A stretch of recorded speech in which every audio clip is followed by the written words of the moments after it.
오늘 말씀의 제목은 엠마오에서 예루살렘으로, 엠마오에서 예루살렘으로.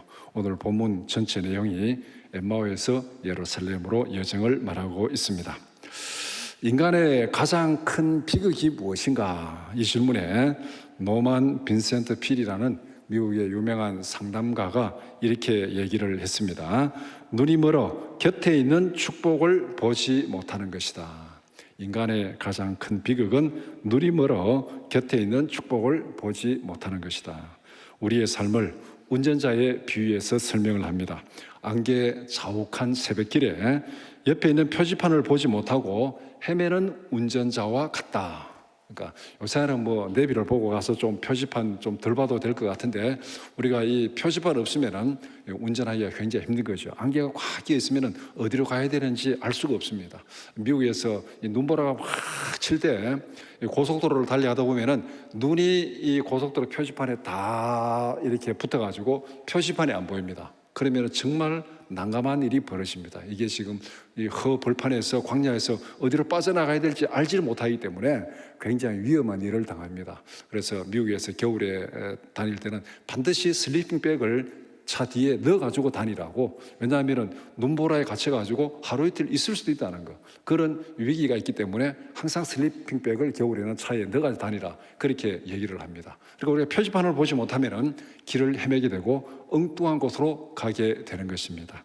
우리의 인생이 바로 그와 같다는 거예요. 뭔가 안개가 자욱이 끼어가지고 정말 옆에 있는 표지판을 보지 못하고 헤매는 것과 같은 것이 지금 우리가 이 땅에 살아가는 우리의 삶의 모습이다, 그렇게 얘기를 합니다. 오늘 누가복음 24장 13절에서 35절을 함께 읽었습니다. 본문에서 두 제자는 엠마오라는 내리막길을 걷고 있습니다. 예루살렘이 한 750m, 800m 되는 고원지대에 있습니다. 그러니까 예루살렘에서 내려가는 건 다 내리막길이에요. 여리고를 가든 엠마오를 가든 어디를 가든 간에 다 내리막길로 내려가는 길입니다. 그런데 이들은 슬픔이라는 안개에 갇혀가지고 함께 걷는 예수님을 알아보지 못하고 있습니다. 우리 역시 고난과 실패라는 안개 속에 갇혀서 헤맬 때가 굉장히 많습니다. 우리가 늘 눈앞에 있는 여러 가지 힘든 일들 때문에 거기에 갇혀가지고 멀 앞을 보지 못하고 헤맬 때가 너무나도 많이 있는 것이죠. 그러면서 하나님은 어디에 계시는가? 하나님이 계시다면 왜 내게 이런 일이 있는가? 이렇게 탄식할 때가 많이 있습니다. 그러나 주님은 우리가 알아보기 전부터 항상 우리와 함께 계십니다. 성경이 우리에게 말씀하고 있고 오늘 본문도 말씀하고 있고 실제로 오늘 우리 가운데 성령으로 늘 함께 계시는데, 우리는 영안이 어두워져 가지고 나와 함께 하시는 그 주님을 바라보지 못하고 그 주님의 인도하심을 깨닫지 못하고 헤맬 때가 너무나도 많습니다. 오늘 본문에 있는 말씀이 바로 우리에게 그것을 상징적으로 보여주는 그런 말씀입니다. 오늘 말씀을 세 부분으로 나누어서 함께 살펴보고자 합니다. 첫 번째는 동행하시는 주님입니다. 동행하시는 주님. 두 제자는 슬픔에 잠겨서 엠마오로 내려가고 있었습니다. 그들이 기대했던 정치적 메시아의 죽음 앞에서 그들은 절망하고 있습니다. 21절에 보면은 우리는 이 사람이 이스라엘을 속량할 자라고 바라노라. 이 사람이 이스라엘을 해방시켜서 로마의 압제에서 구원시켜 주시고 독립된 나라로 만들어 줄 자라고 그렇게 바라노라. 그때 당시에 유대인들이 바라는 메시아 대망 사상은 다 이런 정치적인 메시아를 고대하고 있었습니다. 베드로가 예수님 앞에 주는 그리스도시여 살아계신 하나님의 아들이다 고백하고 나중에 예수님이 내가 십자가에 못 박혀 죽어야 하리니까 베드로가 절대 그런 일 없습니다. 그를 예수하다가 사탄아 물러가라 그렇게 책망을 들었죠. 이것도 뭐냐면은 예수님이 생각하는 메시아의 모습하고 베드로가 생각하는 메시아의 모습이 달랐기 때문에 그렇습니다. 베드로가 생각하는 메시아의 모습은 바로 정치적인 메시아를 생각하고 유대인들이 생각하는, 거기에서 서로 다르기 때문에 그런 충돌이 벌어진 건데, 오늘 이 본문에서도 제자들이 우리는 그가 이스라엘을 속량할 자라고 생각했는데 그가 로마의 권력에 의해서 십자가에 못 박혀 죽었다. 우리의 모든 기대가 다 무너졌다. 정말 그러니까 이들은 이제 실망에 빠질 거예요. 이 예수가 우리를 해방시켜주고 독립된 나라를 만들어줄 줄로 기대가 부풀어 있었는데 그 예수가 허무하게 죽은 거예요. 허무하게 한번 힘도 써보지 못하고 십자가에서 죽음을 당했다. 그러니까 이 정치적 메시아를 고대하는 사람들에게는 얼마나 절망적이고 슬픈 상황이겠습니까? 바로 지금 두 제자가 그런 상황에서 지금 엠마오로 내려가고 있습니다. 슬픔에 빠진 그들은 눈이 가려져서 예수님을 알아보지 못했다, 그렇게 말씀합니다. 이런 인간의 이성과 감성으로는 부활의 영광을 볼 수 없다는 것을 상징적으로 보여주고 있습니다. 우리가 무슨 이성이 호소하고 또 이 포스트 모던 시대의 감성이 호소하고 감성, 이성, 이걸로는 결단코 우리가 부활의 영광을 볼 수가 없습니다. 성령이 우리의 눈을 뜨게 하시고 우리의 마음을 열어주셔야만 볼 수 있는 거예요. 우리 힘으로는 바로 옆에 있어도, 우리 안에 있어도 그 예수님을 발견할 수 없는 것이 우리의 한계입니다. 이것을 우리는 분명히 기억해야 됩니다. 주님은 그들의 무지함을 꾸짖지 않으셨습니다. 주님이 찾아오셔가지고 야, 너들 그것도 모르냐? 이렇게 하지 않고 오히려 그들 마음속에 있는 슬픔을 다 토해내도록 만들었습니다. 너희들이 말하는 게 뭐냐? 질문하면서 그들 마음에 있는 감정, 이런 일이 벌어졌고, 그 다음에 또 부활했다는 소문도 들리고, 우리가 지금 막 종잡을 수가 없다. 슬픔에 잠겨 있는데 또 부활했다고 헛소문들이 돌고, 이게 지금 어떻게 될지 우리가 지금 감을 못 잡겠다 하면서 그들의 마음속에 있는 그 느낌을 솔직하게 다 털어놓도록 만들었습니다. 우리가 기도할 때 마음의 감정을 그대로 쏟아내라. 우리가 기도할 때 거룩한 척하면 안 됩니다. 하나님 앞에 기도할 때 거룩한 척하지 마세요. 우리 마음에 있는 그대로, 슬픔에 슬픈 대로, 뭔가 혼란스러운 대로, 아프면 아픈 대로, 헷갈리면 헷갈리는 대로, 하나님 지금 내 상황이 이렇습니다, 내 마음이 이렇습니다, 내 생각이 이렇습니다, 그걸 그대로 다 털어놓으라는 거예요. 이게 하나님 앞에 솔직한 고백입니다. 이 주께 감정을 솔직하게 쏟아놓는 것이 치유의 시작입니다. 이게 치유의 시작이에요. 우리는 그대로 다 쏟아내야 됩니다. 이런 기도의 모델을 우리에게 보여주는 사람이 누구냐면은 사무엘상에 있는 한나의 기도입니다. 사무엘상 1장 10절 이하의 말씀 같이 보겠습니다. 한나가 마음이 괴로워서 여호와께 기도하고 통곡하며 그가 여호와 앞에 오래 기도하는 동안 엘리가 그의 입을 주목한즉 한나가 속으로 말하며 입술만 움직이고 음성은 들리지 아니하므로 엘리는 그가 취한 줄로 생각한지라. 엘리가 그에게 이르되 내가 언제까지 취하여 있겠느냐? 포도주를 끊으라 하니 한나가 대답하여 이르되 내 주여 그렇지 아니하니이다. 나는 마음이 슬픈 여자라. 포도주나 독주를 마신 것이 아니요 여호와 앞에 내 심정을 통한 것뿐이오니 당신의 여종을 악한 여자로 여기지 마옵소서. 내가 지금까지 말한 것은 나의 원통함과 격분됨이 많기 때문이다 한지라. 여기 보면은 한나가 지금 자기 마음에 있는 나는 마음이 괴로워서 그 다음에 마음이 슬픈 여자라. 내 심정을 통한 것뿐이다. 나의 원통함과 격분됨이 많아서 하나님 앞에 다 쏟아놓은 거다. 그러니까 이 안에 쌓인 것이 얼마나 많은지, 이게 막 그냥 흔히 말하는 병목 현상, 하도 쌓인 게 많으니까 말이 안 나오는 거예요. 지금 목소리에 안에 쌓인 게 너무 많이, 이걸 다 토해내려니까 말이 안 나올 정도로 입만 들썩하고 있으니까 엘리 제사장이 보니까 이거 완전히 술이 취해도 단단히 취했구나. 이게 아침부터 와가지고 술주정 부지 말라고 그렇게 지금 말할 정도로. 그러니까 지금 한나가 말하기를 나는 그렇지 않다. 지금 마음이 슬픈 여자다. 내 안에 있는 고통, 내 안에 원통함, 내 안에 격분됨, 이게 너무 많다. 그걸 지금 다 쏟아놓고 통미하는 것뿐이다고 그렇게 말하고 있습니다. 이 한나의 기도가 하나님 앞에 엄청난 응답으로 역사한 것은 뒤에 그대로 읽어보면 나오잖아요.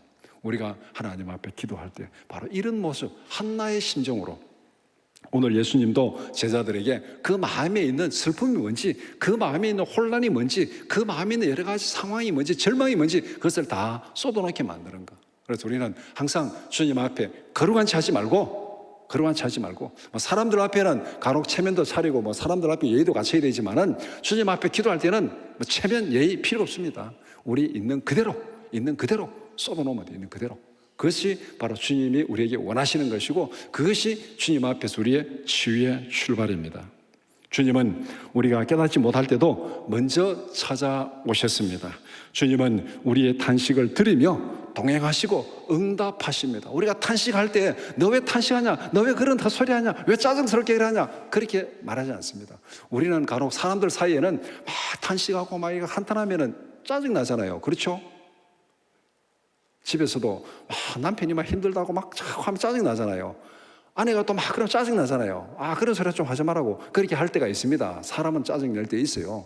그러나 주님은 우리가 알지 못하는 그 시간에도 우리와 함께 하시고 동행하시고 우리에게 응답하시는 그 주님, 성경은 이것을 임마누엘이라고 말하고 있습니다. 마태복음 1장 23절 말씀 같이 보겠습니다. 보라, 처녀가 잉태하여 아들을 낳을 것이요 그의 이름은 임마누엘이라 하리라 하셨으니 이를 번역한즉 하나님이 우리와 함께 계시다 함이라. 예수님이 이 땅에 오신 것은 하나님 우리와 함께 찾아오신 거예요. 하나님 우리와 함께 계시다. 하나님이 찾아오셨어요. 그리고 창세기부터 계속해서 에덴 동산에서도 하나님이 아담을 찾아갔어요. 마태복음에서 예수님이 인간을 찾아오셨어요. 하나님이 죄인을 찾아오셨어요. 우리가 예수님을 찾기 전에, 우리가 하나님을 찾기 전에 하나님이 먼저 우리를 찾아오신 거예요. 이것은 창세기부터 요한계시록까지 계속 관통하는 큰 흐름입니다. 하나님 우리를 찾아오셔요. 임마누엘, 하나님 우리와 함께 하십니다. 무엇이 나와 함께 하시는 주님을 깨닫지 못하게 만들고 있습니까?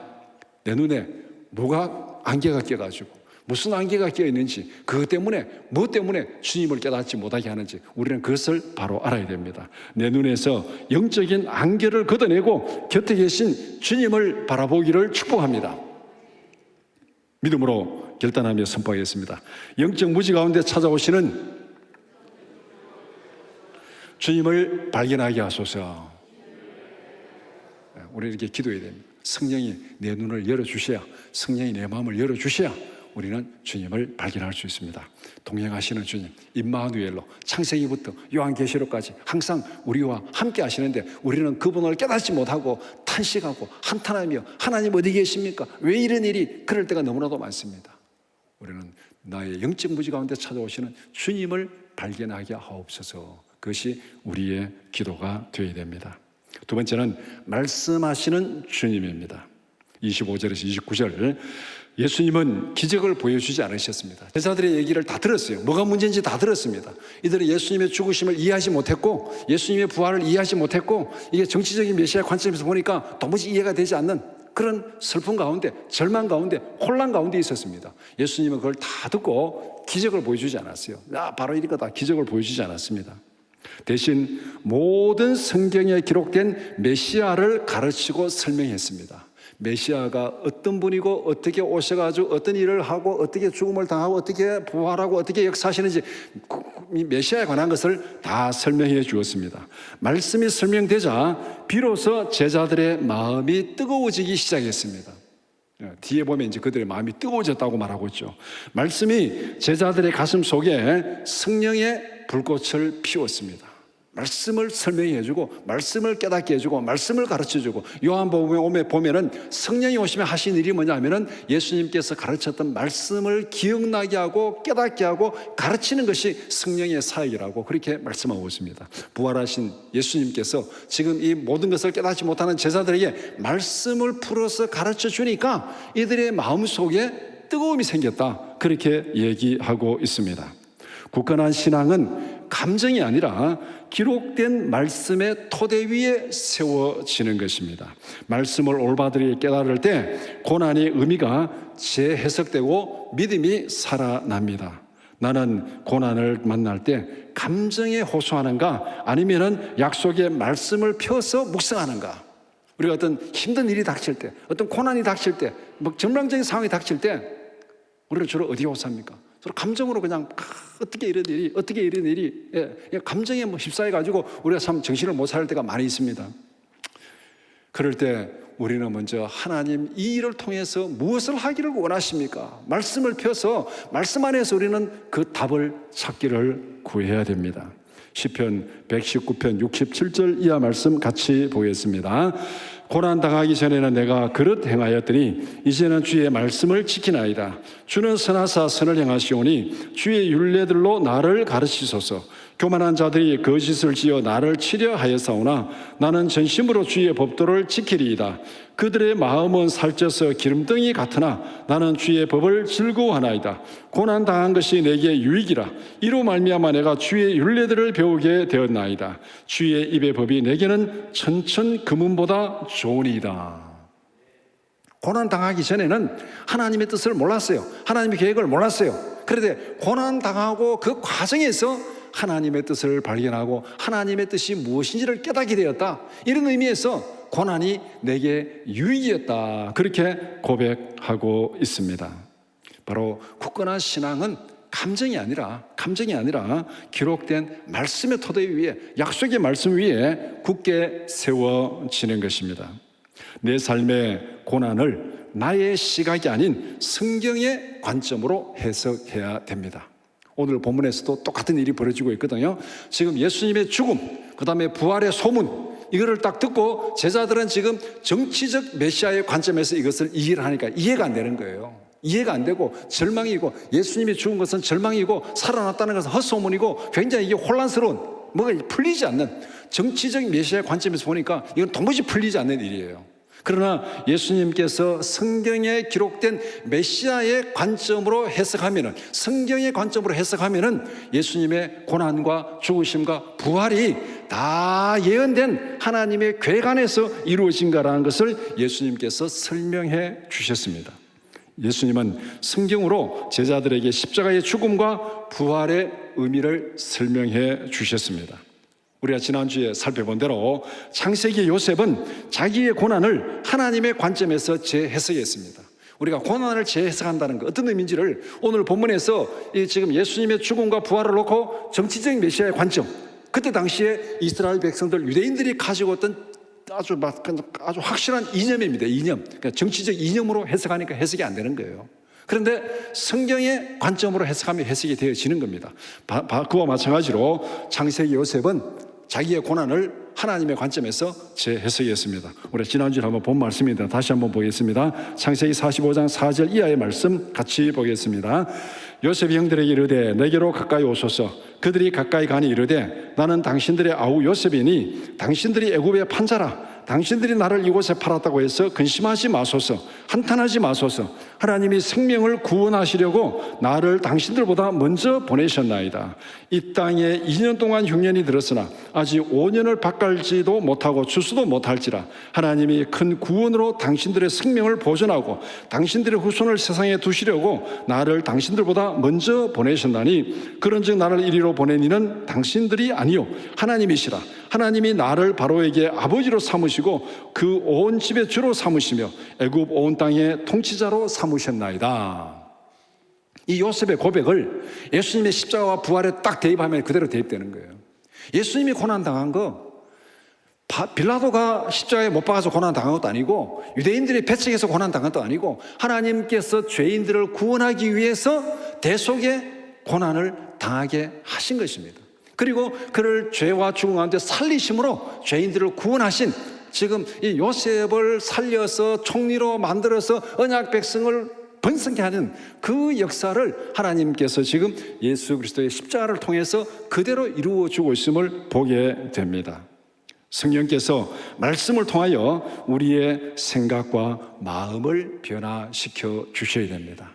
우리의 삶 속에, 우리의 고난 가운데서, 우리의 절망 가운데서 이것을 성경의 관점에서, 하나님의 관점에서 재해석하는 그런 영적인 지혜를 달라고, 그런 믿음을 달라고 우리는 하나님 앞에 기도해야 됩니다. 우리 믿음으로 결단하며 선포하겠습니다. 나의 삶의 고난과 상처를 성경의 관점에서 재해석하게 하소서. 예수님께서 오늘 말씀을 가지고 십자가의 죽음과 부활을 정치적인 메시아의 관점이 아니라 성경에 말하고 있는 그리스도의 관점으로 해석해 주셨습니다.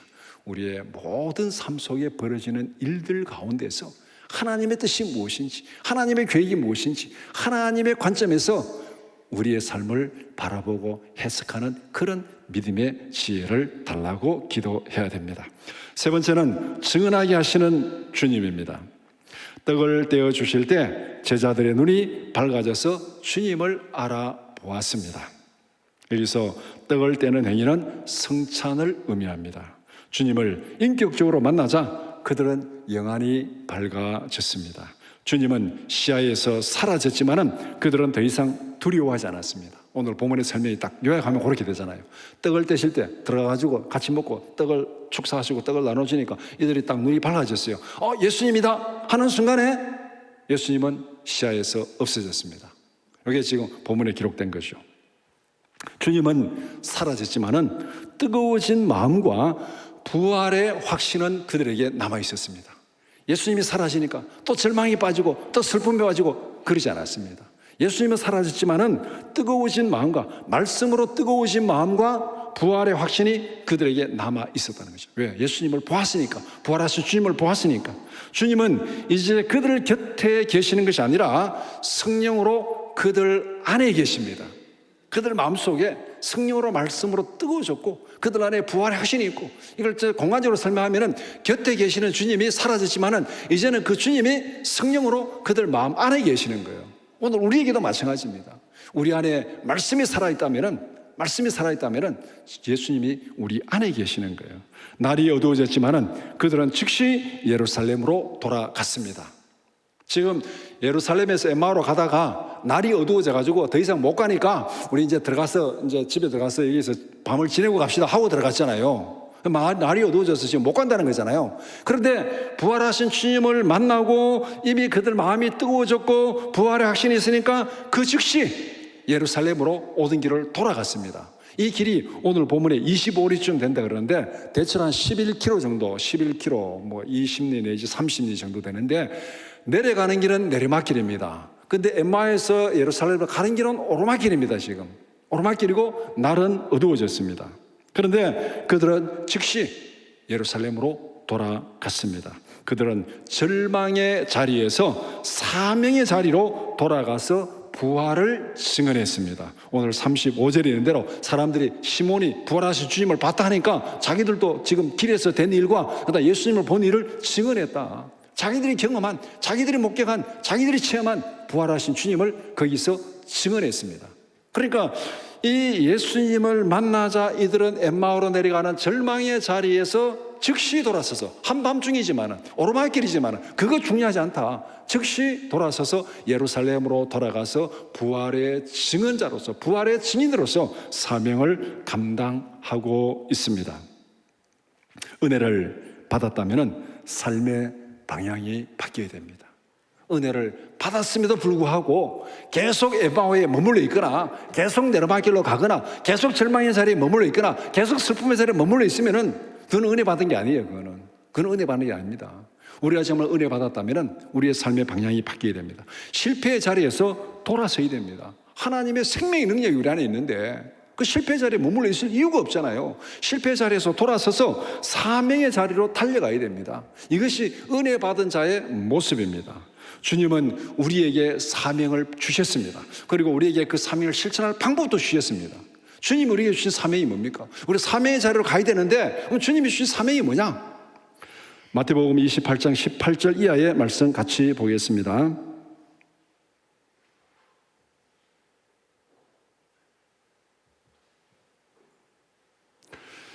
예수께서 나와 말씀하여 이르시되 하늘과 땅의 모든 권세를 내게 주셨으니 그러므로 너희가 가서 모든 민족을 제자로 삼아 아버지와 아들과 성령의 이름으로 세례를 베풀고 내가 너희에게 분부한 모든 것을 가르쳐 지키게 하라. 볼지어다 내가 세상 끝날까지 너희와 항상 함께 있으리라 하시니라. 20절이 확실하게 우리에게 지금 가르쳐주고 있잖아요. 내가 너희에게 분부한 모든 것을 가르쳐 지키게 하라. 우리의 사명이 뭡니까? 우리가 성경을 보고 듣고 배우고 그 모든 것을 우리도 가르쳐서 성경대로 살아가도록 만드는 거, 우리가 복음을 전하고 그 사람들이 예수 믿는 사람으로 성경대로 살아가도록 만드는 거, 이것이 우리의 사명이에요. 이 사명을 예수님께서 우리에게 맡겼습니다. 그러면서 뭐라고 말씀합니까? 너희와 항상 함께 있으리라. 내가 세상 끝날까지 너희와 항상 함께 있으리라. 우리와 동행하시는 주님 임마누엘을 약속하고 있습니다. 이 사명을 감당하라. 내가 너희와 항상 함께 있으리라. 그렇게 말씀하셨습니다. 이것이 우리에게 주신 사명이에요. 그러면 이 사명을 구체적으로 어떻게 실천할 수 있습니까? 사도행전 1장 8절 말씀 같이 보겠습니다. 오직 성령이 너희에게 임하시면 너희가 권능을 받고 예루살렘과 온 유대와 사마리아와 땅끝까지 이르러 내 증인이 되리라 하시니라. 오직 성령이 너희에게 임하시면 우리가 하나님 앞에 기도할 것은 이것입니다. 오늘 이 제자들이 예수님께서 말씀을 풀어주실 때 마음이 뜨거워진 것처럼 오늘 우리도 하나님 앞에 구할 것은 우리의 성령의 은혜를 달라고, 성령의 능력을 달라고, 그 능력으로 주님께서 맡기신 사명을 감당하게 해달라고 그렇게 기도하는 것밖에는 없습니다. 우리에게 다른 구체적인 방법은 없어요. 성령이 임하셔야 되니까 우리가 하나님 앞에 이 사명을 감당하는 것은 오직 우리가 하나님 앞에 이 성령의 능력으로 감당할 수 있습니다. 우리 믿음으로 선포하겠습니다. 절망의 엠마오를 떠나서 사명의 자리 예루살렘으로 돌아가자. 이것이 마태복음 28장 사도행전 1장 8절에서 말씀하고 있는 그 예수님의 말씀, 그 말씀을 기억하며 우리는 기도하며 성령의 능력으로 사명의 삶을 살 수가 있습니다. 말씀을 정리해 봅시다. 엠마오로 내려가던 두 제자의 뒷모습을 상상해 보시기 바랍니다. 길은 내리막길이었지만은 어깨는 축 처져 있었을 것입니다. 발걸음에는 힘이 없고 마음은 슬픔으로 가득했습니다. 절망 가운데서 기대했는데 절망 가운데서 이제는 다 절망 가운데 슬픔 가운데서 예루살렘에 떠나서 엠마오로 내려가고 있어요. 엠마오로 내려가고 있습니다. 반대로 예루살렘으로 돌아가는 그들의 모습은 어떤지 한번 상상해 봅시다. 날은 어두워졌습니다. 한밤중이었습니다. 길은 오르막길입니다. 힘들죠. 힘든 길에 빨리 가야 되니까 막 오르막길을 빨리 가면 숨이 막 탁탁 목까지 막 차겠죠. 그렇지만은 그들 마음에는 기쁨이 차고 넘쳤습니다. 이것이 바로 사명의 길로 가는 믿음의 길입니다. 길은 어둡고 날은 어둡고 길은 오르막길이고 숨은 벅차고 힘들지만 그러나 그 마음속에 기쁨이 넘치는 이것이 바로 구원받은 은혜 받은 자의 삶의 모습이죠. 무엇이 이들을 이렇게 변화시켰습니까? 그들과 동행하시는 그들 안에 계시는 부활하신 주님을 발견했습니다. 그들의 마음에는 성령의 은혜로 말씀이 뜨겁게 살아났습니다. 우리 안에 말씀이 살아난다면 우리는 사명의 길을 달려갈 수 있습니다. 아멘입니까?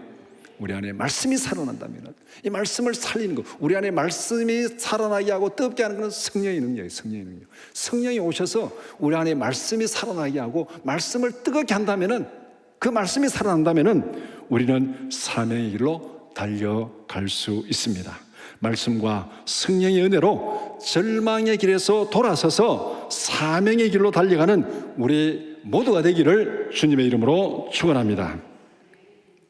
함께 기도드리겠습니다. 첫 번째 기도할 제목, 내 눈을 가리고 있는 염려와 고정관념을 벗겨주시고 함께 하시는 주님을 발견하게 하소서. 두 번째, 성경을 읽고 들을 때 성령이 나의 마음을 뜨겁게 하시고 나의 생각을 변화시켜 주소서. 세 번째, 내가 경험한 부활의 믿음과 소망을 담대히 증언할 수 있는 믿음의 용기를 더하여 주소서. 우리 다 같이 동성으로 기도드리겠습니다.